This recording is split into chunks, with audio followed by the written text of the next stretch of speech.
contain fat storage forms of vitamin A. Wait, I don't know what that is. Well, there you go. We're going to tell you. So SPF stands for sun protection factor, and it's really just an indicator of the protection that you get from UVB rays. And UVB rays are the ones that burn your skin. It doesn't give you any indication of the protection you get from an UVA radiation, which contributes enormously to our aging of our skin.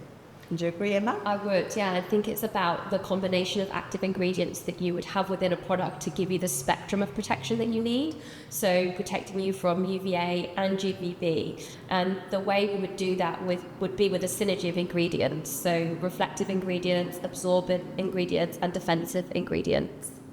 And it's interesting because there are other grades. So it's not only UVA and UVB, there's also visible light. And there's infrared. In fact, there's a whole spectrum of light that damages our skin. So it's in a way not really right just to focus on UVB and not everything else. And this is where a lot of sunscreens fall short, because they're focusing just on the chemical sunscreens and the physical sunscreens.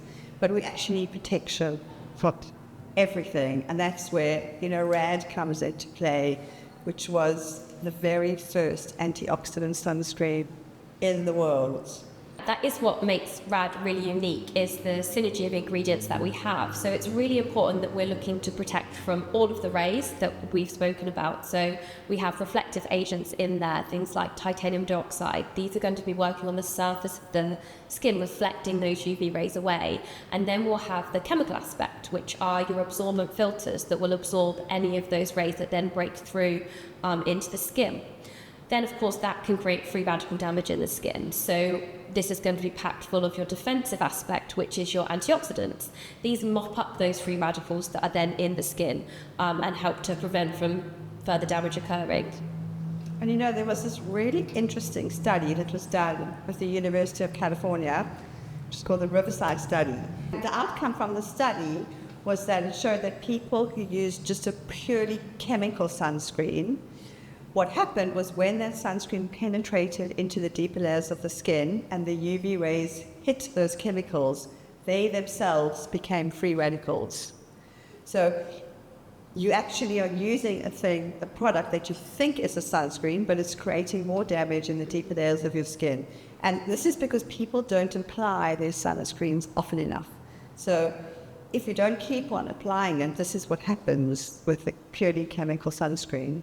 So you just cannot rely just on using chemicals as sunscreens. You need this very broad spectrum, and this is where Environ was such a pioneer, because Des realized this way back in the 1980s, that you need this combination of different things. And then there's also vitamin A, that's also has very protective actions. Yeah, so we know that high doses of retinol palmitate actually have and have proven in studies to have a photoprotective action on the skin. So will actually give you natural sun protection factor.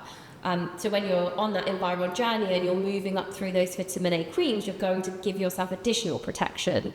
And I think as well, it's not just about the number, is it? It's not about using that high sunscreen. That's not what's generally going to give you more protection, and that's very, very misleading. People think if I use a factor 50, it's going to give me more protection. And we just know that's not the case, in that, as we said, the higher the SPF, often the higher the chemicals, but the percentage increase that it will give you in protection is very low, 1 to 2%. And it begs the question, is it worth it? Yeah, because we don't really know what the side effects of all those chemicals are. And, just going back to that vitamin A, retinol palmitate, that form of vitamin A in Environ, is the only form of vitamin A that's photoprotective. If you use retinol, which a lot of people use, it's actually photosensitizing. Yeah.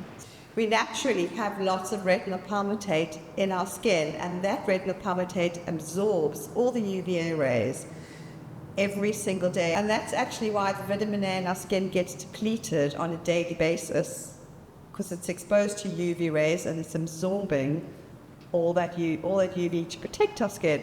So we do need to replenish it on a daily basis, and that's why we constantly need to use our vitamin A creams with retinol palmitate in them. It's so frustrating because people don't really look at the science of vitamin A. So this is the science says. So whatever form of vitamin A you put on, even if it's a retinol, it's going to convert back into that retinol palmitate, that fat storage form. So why would we want to start with that?